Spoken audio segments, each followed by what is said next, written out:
The overall goal of this procedure is to get the cleared intact tissue and visualize its three-dimensional molecular information using immunolabeling methods.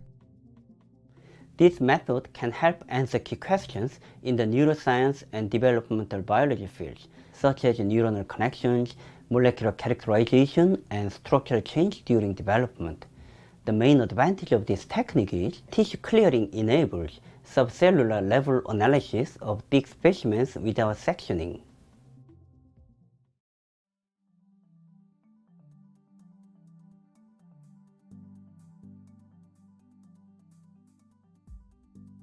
To begin this procedure, incubate the fixed organs in A4P0 hydrogel monomer solution at 4 degrees Celsius for 12 to 24 hours with gentle shaking. After that, add 5 milliliters of hydrogel monomer solution to a 10 milliliter round bottom tube. Then, transfer the mouse brain sample to it and wrap the top of the tube with parafilm. Next, bubble nitrogen through the liquid with the hydrogel-infused brain sample for 1 minute.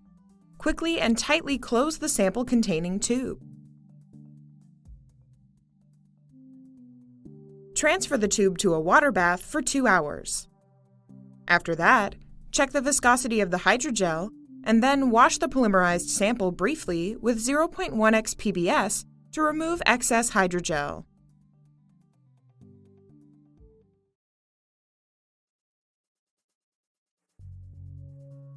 In this step, transfer the polymerized sample to a tissue container and place the tissue container in the ETC chamber. Next, fill the ETC chamber with